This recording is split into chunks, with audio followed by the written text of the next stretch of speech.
Everyone, I hope आप सब लोग बेटर होंगे। Myself Kritika Sharma, welcome to my channel. Student, last class में हमने डिस्कस किया था कि सॉलिड्स क्या होते हैं, उसके करेक्टरिस्टिक किए थे।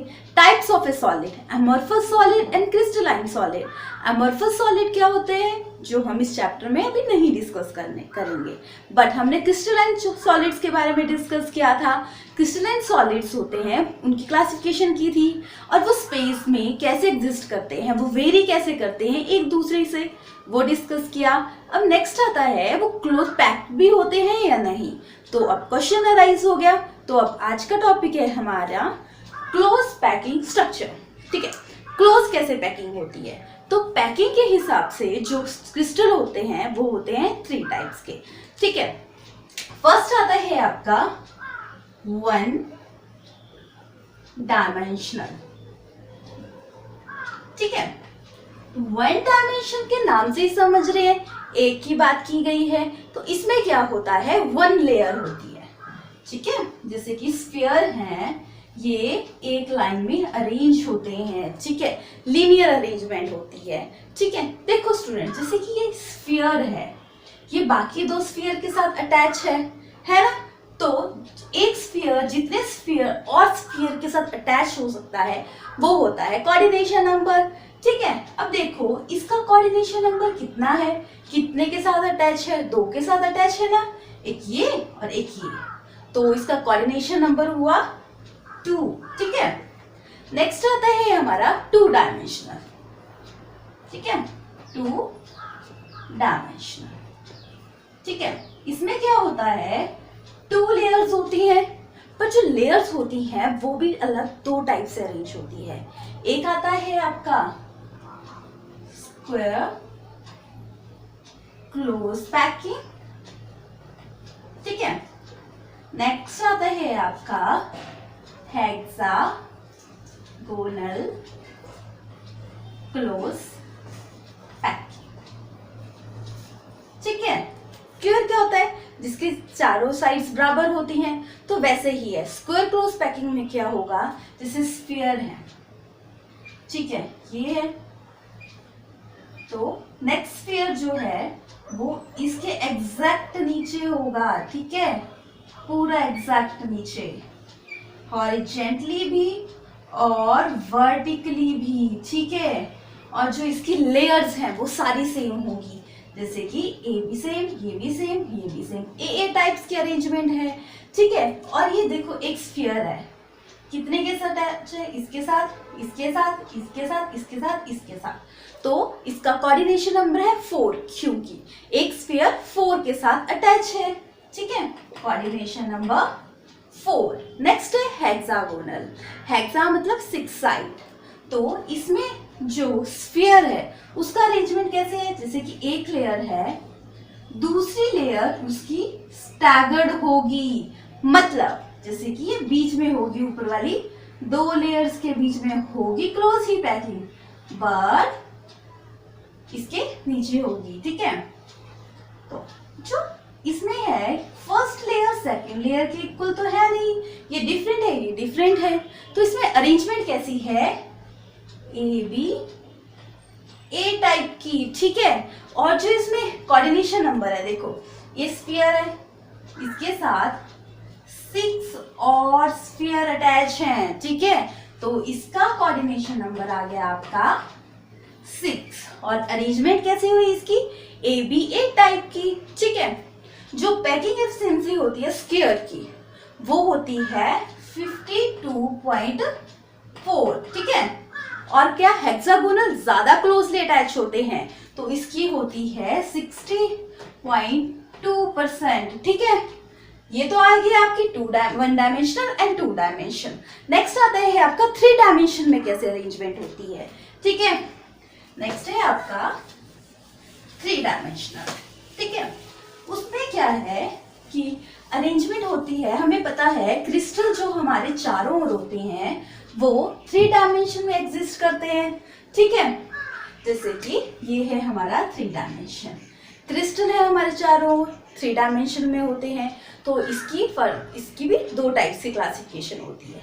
फर्स्ट आई आपकी क्या है, स्क्वायर क्लोज पैकिंग, जैसे कि आपका उसमें था 2 डायमेंशन में था। ये क्या होता है 3 डायमेंशन फर्दर 2 डायमेंशन को ही एक्सटेंड किया जाता है। हमें पता है क्रिस्टल हमारे चारों 3D में ही एग्जिस्ट करते हैं, ठीक है। नेक्स्ट आई आपकी हेक्सागोनल क्लोज पैकिंग, ठीक है। ये आ गया, ठीक है। फर्दर एक्सटेंडेड है स्क्वायर प्लेनर में, जैसे कि आप स्ट्रक्चर में देख रहे हो, ए के नीचे दूसरा ए, तीसरा इंच, और सभी हॉरिजेंटली एंड वर्टिकली सेम है।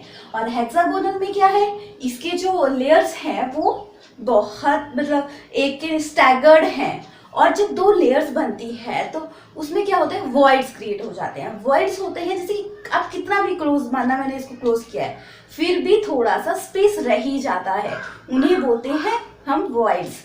जब जैसे कि हेक्सागोनल का स्ट्रक्चर देख रहे हो आप, इसमें क्या है वॉइड अरेंज है, ठीक है। 1 वॉइड है, ए वॉइड है नाम दिया हुआ है, दूसरा बी वॉइड है, तीसरा सी वॉइड है, ठीक है।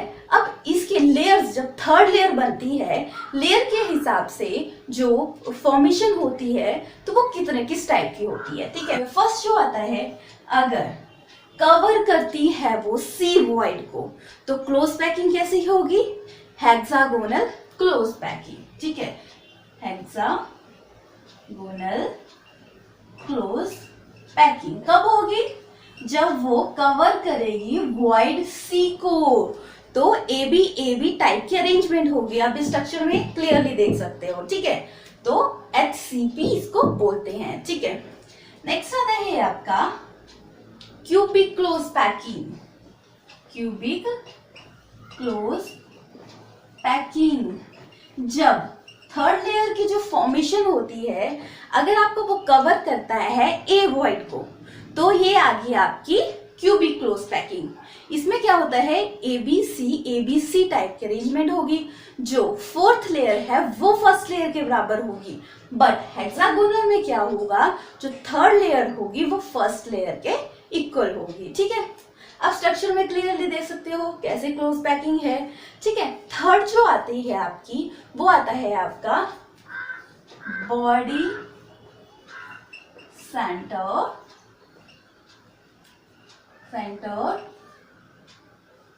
क्लोज पैकिंग, ठीक है students. Body centre close packing में आप स्ट्रक्चर में देख लो, ओपन स्ट्रक्चर है, इसमें ज्यादा क्लोजली अटैच नहीं है, ठीक है। जब 3rd लेयर बनती है तो इस टाइप की अरेंजमेंट उसमें होती है। अब हमने एक और टर्म पढ़ी थी कि वॉइड्स क्या होते हैं, अभी हमने डिस्कस किया।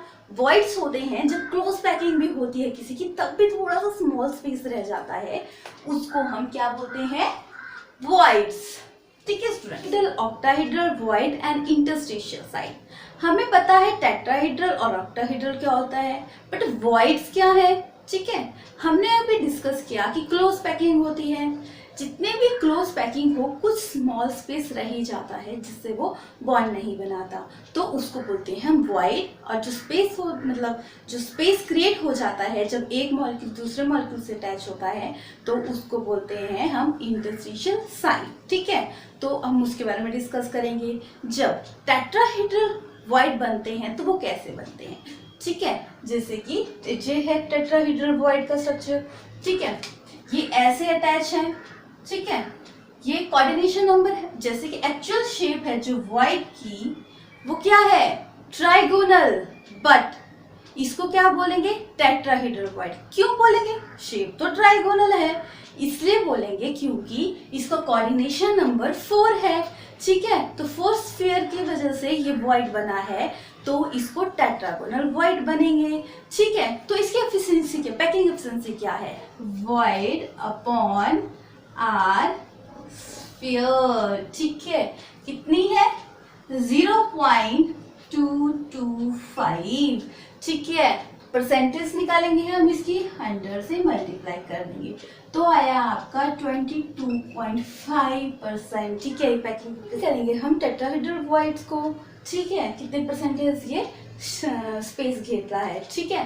तो जैसे कि आपका ये स्ट्रक्चर है, ठीक है, टेट्राहेड्रल वॉइड है, ठीक है। तो जैसे कि ये एक्चुअल स्ट्रक्चर ये क्लोजिंग है, बट इसमें शो किया हुआ है कि आपको इजी एक्सप्लेनेशन करने के लिए कि कैसे आप निकालोगे, ठीक है। जैसे कि ए बी है, ए बी किसके इक्वल होगा, ठीक है, ए बी स्क्वायर है, ये इक्वल है ए सी के, A C square plus B C square, ठीक है। ए सी की जो वैल्यू है वो है ए, ठीक है, ए प्लस ए, ठीक है, A B square equal to, ठीक है, A B square equal to 2a square, ठीक है। अब जो यहाँ का ए बी है ये इधर जाके क्या होगा, ए स्क्वायर हाफ, ठीक है। तो आपकी वैल्यू आ जाएगी √2, ठीक है। आपको पता है ए बी है आपका 2r, ठीक है, जो r वैल्यू है इक्वल है किसके, अभी निकाला हमने √2। अब यहाँ से हमें r की वैल्यू निकालनी है, कैसे निकालोगे, r इधर रह गया √2/2, ठीक है। तो r की वैल्यू आ गई √2, इसको आप इक्वेशन दे दोगे 1, ठीक है, ये दे दिया आपने इक्वेशन 1। अब आप निकालोगे AD, जो हमारा ये AD इक्वल है आपका AB √AB² plus BD square, ठीक है।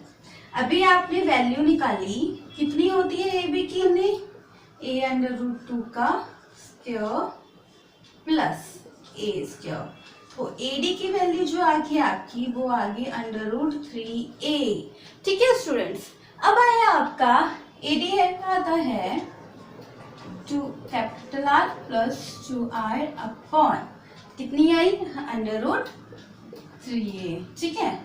R प्लस R जो इसका 2 है वो कॉमन आ जाएगा अपॉन 2, ठीक है। ये आ गई आपकी 2 वैल्यू। अब क्या होगा, 2 डिवाइडेड बाय 1, ठीक है। R प्लस R ये डिवाइड है, R से हो गया, ठीक है। फिर √3a अपॉन 2, फिर आया आपका इंटू √2 अपॉन a, से a कट गया, ठीक है। R1 plus R plus upon R equal to √3 upon √2, ठीक है स्टूडेंट्स। तो अब हम आगे कैलकुलेशन करेंगे, इसकी एफिशिएंसी निकालनी है ना इसकी, ठीक है। तो ये आ गया आपका 1 प्लस, तो आपका 1 उस साइड चला जाएगा और माइनस में हो जाएगा, ठीक है, -1। √3 की वैल्यू होती है आपकी 1.732 और √2 की होती है 1.414, -1 है तो यहाँ पे आ गया 1.414, तो ये माइनस हो जाएगा 32 - 141 अपॉन 1.414, तो आपकी एफिशिएंसी आ गई, कितनी आई कैलकुलेशन करके कि 0.225, ठीक है। अभी देखा था हमने 0.225 थी, ठीक है। तो ये आ गई आपकी टेट्राहेड्रल वॉइड की जो स्पेस घेरता है, ठीक है। अब ऑक्टाहेड्रल वॉइड जो बनता है वो कितना है, वो वाला देखो स्टूडेंट। ऑक्टाहेड्रल वॉइड तब अराइज होगा जब एक लेयर बन गई, ठीक है, क्यूबिक क्लोज पैकिंग में दूसरी लेयर जब बनने लगती है उसके थ्रू जो वॉइड क्रिएट होता है वो आता है आपका ऑक्टाहेड्रल वॉइड। जैसे कि एक ये लेयर है, इसके थ्रू फिर सेकेंड लेयर है, सेकेंड लेयर बन रही है, तो उसके थ्रू जो वॉइड क्रिएट होगा वो आ गया आपका ऑक्टाहेड्रल वॉइड, ठीक है। जिसका रेडियस आता है वो आता है आपका 0.414, ठीक है। ये कैसे आता है वो हम डिटेल में डिस्कस करेंगे, ठीक है। जैसे कि आपका ये स्ट्रक्चर दिया है, ठीक है, ये वॉइड क्रिएट हुआ है, ठीक है। तो ABCD, तो AC निकालना है हमने, AC equal to √AB² plus BC square, ठीक है। AB कितनी लेंथ है, A² प्लस A², ठीक है। तो AC आ गया आपका 2a√2a, ठीक है। अब आता है आपका AC कितना है आपका 2R plus 2 capital R equal to √2a, ठीक है, ये आ गया। अब आपको पता है AB इक्वल है 2R के, ठीक है, तो a कितना है वैल्यू, a है a इक्वल टू 2r, इसको इक्वेशन 2 मान लेंगे और इसको इक्वेशन 1 मान लेंगे। अब इक्वेशन को डिवाइड करेंगे 2/1, ठीक है, 2/1 क्या आ गई, 2a upon a equal to 2r plus 2r upon 2r, ठीक है। अब क्या करेंगे, अब a से a कट गया, ठीक है, तो इधर आया √2 equal to r equal to कितना आया, r plus r upon r, ठीक है, √2 r upon r plus 1।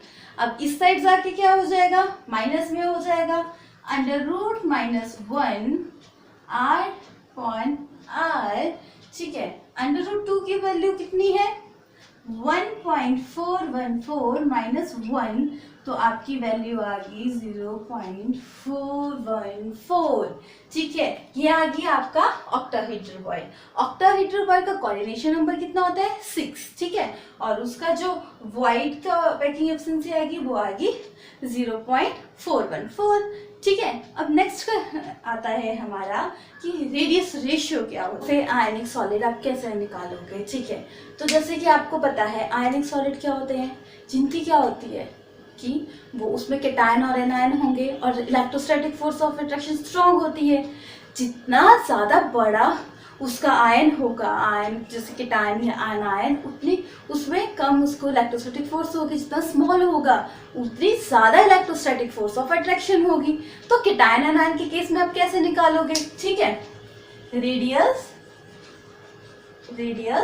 Ratio, ठीक है, आप कैसे निकालोगे, रेडियस ऑफ कैटायन, ठीक है, अपॉन रेडियस ऑफ एनायन, ठीक है, आर नेगेटिव स्ट्रीप, ठीक है, ऐसे आप उसको निकाल लोगे, ठीक है। आपको पता है जो आयनिक रेडियाई होती है कैटायन की, वो क्या होती है टेट्राहेड्रल की, ठीक है। आयनिक रेडियाई कितनी होती है टेट्राहेड्रल की, अभी निकाला हमने, टेट्रा 0.225, बट ऑक्टाहेड्रल की कितनी होती है, ऑक्टाहेड्रल की कितनी होती है 0.414, ठीक है, ये होती है कैटायन की रेडियाई, ठीक है। अब ना हमारे चारों ओर चीजें तो हैं, ठीक है, अब हमने देख लिया कि उसमें कुछ स्पेस रह भी जाता है कितना भी क्लोजली पैक हो, बट वो किस तरीके से पैक्ड है एक दूसरे के साथ, वो आती है उसकी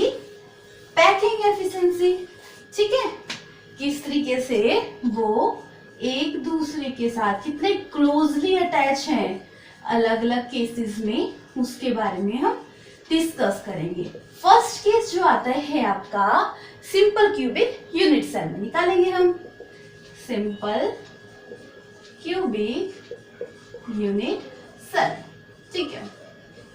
लेक्चर में शो हो रहा है क्यूब कैसा होता है, तो इसकी एजेस लेंथ कितनी होती है, एजेस जो लेंथ होती है, ठीक है, वो कितनी है इसकी a, ठीक है, एक होता है r प्लस r, ये होगी 2r, ठीक है। अब जो इसका जो रेडियाई होती है edge length of a unit cell, ठीक है, क्या है edge length of unit cell कितनी आ गई 2r, ठीक है। Volume of the cube, volume of the cube कितना आया आपका, ये आया हमारा 2r क्यूब, ये बन गया हमारा 8r क्यूब, ठीक है। अब वॉल्यूम ऑफ द स्फीयर क्या आया, वॉल्यूम ऑफ द स्फीयर, ठीक है, फॉर्मूला है 4/3 पाई r क्यूब। अब पैकिंग एफिशिएंसी कैसे निकालोगे आप क्यूब में, इसके लिए फॉर्मूला है, ठीक है, परसेंटेज कितना निकालोगे, ठीक है, वॉल्यूम ऑफ पहले निकालोगे वॉल्यूम ऑफ स्फीयर, ठीक है, वॉल्यूम ऑफ क्यूब इनटू 100, ठीक है, वॉल्यूम ऑफ द स्फीयर कितना आया हमारा 4/3 pi r cube. Volume of a cube कितना है 8r क्यूब इंटू 100। ये कट गया, ठीक है। तो 4 2 जा, तो कितनी वैल्यू आई 1/6 2 पाई इंटू 100। तो इसकी वैल्यू आ जाएगी हमारी 52.4%। कितनी आएगी 52.4%। ये आएगी इसकी पैकिंग एफिशिएंसी सिंपल क्यूब की। नेक्स्ट निकालना है फेस सेंटर की पैकिंग एफिशिएंसी कितनी है। तो हम कैसे निकालेंगे, ठीक है। पहले से वॉल्यूम ऑक्यूपाई कितना करता है स्फीयर, ठीक है। वॉल्यूम ऑक्यूपाइड बाय स्फीयर कितना करता है आपका 4/3 पाई आर क्यूब, ठीक है। आपको पता है नंबर ऑफ यूनिट सेल कितने होते हैं फेस सेंटर के 4, ठीक है। Volume occupy 4 in unit cell, ठीक है।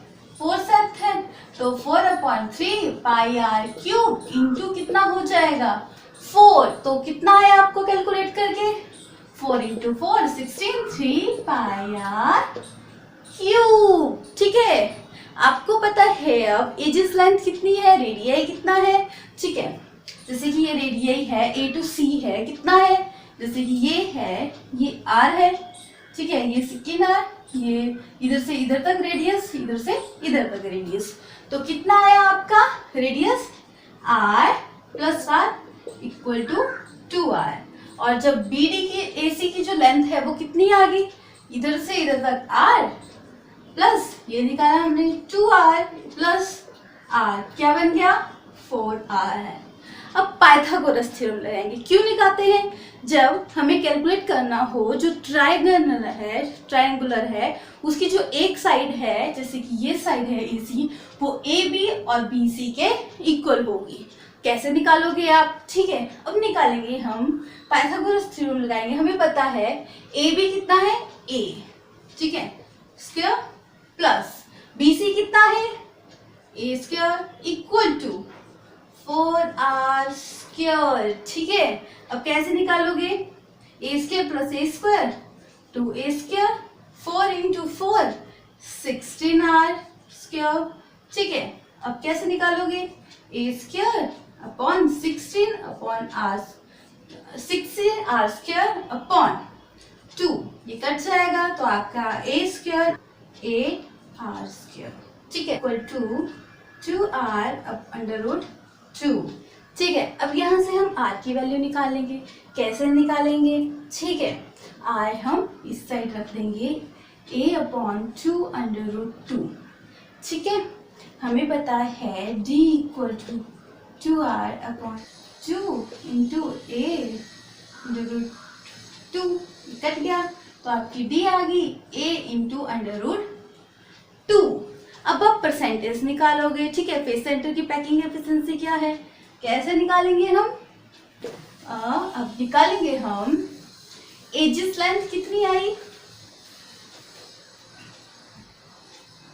Edges length of unit cell, ठीक है, कितनी आई है हमारी √8R, ठीक है। वॉल्यूम ऑक्यूपाई क्यूब, ठीक है।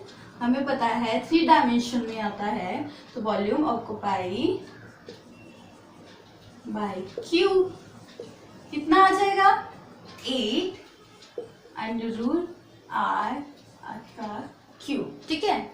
वॉल्यूम ऑक्यूपाई बाय स्फीयर, ठीक है, कितना आ गया आपका 16/3 पाई आर क्यूब। अब परसेंटेज निकाल लोगे, परसेंटेज का फॉर्मूला है अभी किया, बताओ कितना हुआ percentage volume of sphere upon volume of cube into कितना है 100। अब डायरेक्टली हम वैल्यू पुट कर देंगे 16/3 pi r cube upon 8 √8R³ into 100, ठीक है। R³ से R³ कट गया, 8 से 16 कट जाएगा 2 सा।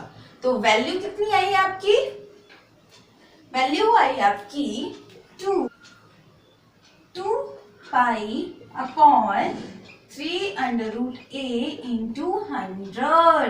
ठीक है, इसको कैलकुलेट करके आपकी वैल्यू आई 74%। ठीक है, फेस सेंटर जो क्यूबिक सेंटर है वो पैकिंग एफिशिएंसी कितनी होती है उसकी?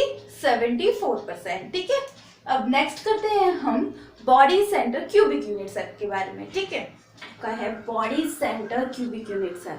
इसमें पता है आपको 2 स्फीयर होते हैं। ठीक है, तो जो वॉल्यूम होता है 1 स्फीयर का, वॉल्यूम ऑफ 1 स्फीयर कितना आता है आपका? 4/3 पाई आर क्यूब। ठीक है, तो वॉल्यूम ऑफ 2 स्फीयर 2 से मल्टीप्लाई हो जाएगा, 4/3 पाई आर क्यूब। कितनी वैल्यू आई?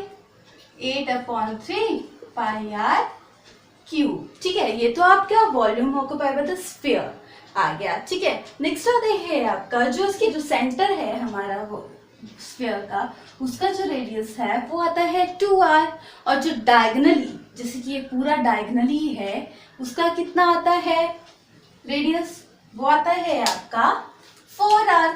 ठीक है, जैसे कि यहां से यहां तक एक आर, यहां से आर तो दूसरा आर, यहां से यहां तक तीसरा, यहां से यहां तक चौथा आर, तो क्या आ गई ये 4r। ठीक है, अब पाइथागोरस थ्योरम निकालेंगे हम, जैसे कि BD है वो किसके इक्वल है? ठीक है, BD इक्वल टू किसके आएगा? BC C square plus CD square. ठीक है, अब BC स्क्वायर किसके बराबर आता है? आपको पता है ट्राइगोनल होता है तो उसकी जो लॉन्गेस्ट लेंथ होती है वो दूसरे एरिया के बराबर होती है।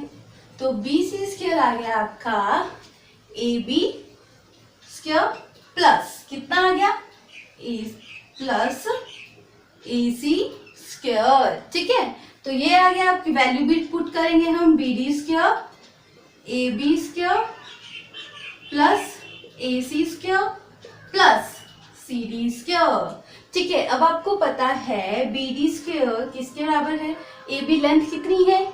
A, BC AC लेंथ कितनी है? A स्क्वायर, एंड CD कितनी है? A square. ठीक है, तो ये वैल्यू आ गई आपकी 3A स्क्वायर। ठीक है, अब आपको पता है BD जो रेडियस है वो कितना है? 4r square. ठीक है, 16r स्क्वायर, ये आ गया 3a स्क्वायर। ठीक है, तो आप a की वैल्यू निकालोगे, a स्क्वायर इक्वल टू कितना है? ठीक है, 16r ठीक है स्क्वायर अपॉन कितना आ जाएगा? 3। ठीक है, तो a इक्वल टू 16r स्क्वायर 3 हाफ। ठीक है, तो वैल्यू कितनी आ जाएगी? a equal to 4r upon √3 आ गया। ठीक है, अब r की वैल्यू निकाल लोगे आप। r की वैल्यू कैसे निकालोगे? √3 अपॉन 4। ठीक है, 3 इक्वल टू 2r। ठीक है, तो r की वैल्यू पुट कर देंगे, 2 इंटू √3a अपॉन 4। 2 से 2 कट जाएगा, इक्वल टू कितना आ गया आपका? √3a upon 2। ठीक है, ये तो था आपका बॉडी सेंटर का जो पाइथागोरस थ्योरम निकाली। अब हम निकालेंगे इसकी परसेंटेज कितनी है। ठीक है, तो है किसकी? Body centre cubic unit cell की, कि पैकिंग एफिशिएंसी कितनी है। तो कितनी है? Edge length of unit cell कितनी थी? हमने निकाली अभी 4/√3r। ठीक है, वॉल्यूम ऑफ द क्यूब क्या आएगा फिर? Volume of the cube. ठीक है, वॉल्यूम ऑफ ए क्यूब आएगा आपका, इसको वैल्यू आई आपकी 4/√3r का क्यूब। ठीक है, सॉल्व करके आया 64/3√3r का क्यूब। ये तो आपकी वैल्यू होगी वॉल्यूम ऑफ द क्यूब। अब क्या आएगा? Volume of sphere. ठीक है, हमने कैलकुलेट किया था कि 8/3 पाई आर क्यूब। ठीक है, ये तो आ गया वॉल्यूम ऑफ ए स्फीयर। अब परसेंटेज निकालेंगे। ठीक है, पैकिंग एफिशिएंसी कितनी है, क्या फॉर्मूला है, हमने इतने क्वेश्चन कर लिए, volume of sphere upon volume of cube. ठीक है, इनटू 100। अब वैल्यू पुट करेंगे 8/3 पाई आर क्यूब अपॉन, ठीक है, 64/3 √3 आर क्यूब इंटू 100। ये कट जाएगा 8 8 सा। ठीक है, तो आपकी वैल्यू आ गई 1/8 इंटू 3.143 इंटू √3 इंटू 100। तो पैकिंग एफिशिएंसी इसको कैलकुलेट करके आई आपकी 68%। ठीक है, अभी हमने किया सिंपल क्यूबिक की पैकिंग एफिशिएंसी क्या है 52.4। अब उसके बाद आता है पैकिंग एफिशिएंसी किसकी है, बॉडी सेंटर की है 68%। और सबसे ज्यादा किसकी है, फेस सेंटर की, उसकी है 74%। ठीक है, अब ये सब चीजें हैं, ये क्या है, एक दूसरे, ये तो यूनिट सेल है, पैकिंग एफिशिएंसी है, तो पैकिंग एफिशिएंसी के हिसाब से ये एजेस लेंथ है, सब अलग अलग है, अलग अलग की अलग अलग है। तो वैसे ही अलग पैकिंग एफिशिएंसी डिफरेंट है, तो इन सब की डेंसिटी भी डिफरेंट होगी। ठीक है, तो अब हम डेंसिटी कैसे कैलकुलेट करेंगे, डेंसिटी ऑफ यूनिट सेल। ठीक है, डेंसिटी ऑफ यूनिट सेल। ठीक है स्टूडेंट, इसको क्या फॉर्मूला बनेगा, Z इंटू M अपॉन क्या आएगा आपका Avogadro number into 8 cube into 10⁻⁴। ठीक है, Z आ गया आपका number of particle per unit cell. ठीक है, जैसे कि सिंपल का है 1, फेस का है 4, बॉडी का कितना है 2। ठीक है, अब M क्या है, M है एटॉमिक मास। ठीक है, जिसका आपको बोला हो निकालने का, उसका निकालेंगे। ठीक है, N0 आ गया आपका एवोगैड्रो नंबर। एवोगैड्रो नंबर कितना है 6.022 10⁻23। ठीक है, A3 क्या है, A3 है आपका एजेस लेंथ। ठीक है, एजेस लेंथ इन पिकोमीटर। ठीक है, पिकोमीटर। इससे आप क्या निकाल सकते हो, density of a unit cell. ठीक है, क्योंकि पैकिंग एफिशिएंसी डिफरेंट होगी तो वो बॉन्ड होंगे, तो डेंसिटी भी उसकी डिफरेंट होगी। ठीक है, तो ये तो था आपका density of a unit cell. अब इससे रिलेटेड कुछ न्यूमेरिकल्स होंगे जो अक्सर बहुत एग्जाम में आते हैं, कॉम्पिटिटिव पॉइंट ऑफ व्यू से बहुत इंपॉर्टेंट है, वो हम नेक्स्ट क्लास में करेंगे। ठीक है, एंड अगर कोई टॉपिक नहीं आया हो, कोई बात समझ नहीं आई हो, तो आप कमेंट बॉक्स में मुझे मैसेज कर सकते हो, मैं आपके मैसेज का जरूर रिप्लाई करूंगी। And please like, share and subscribe my channel. Thank you.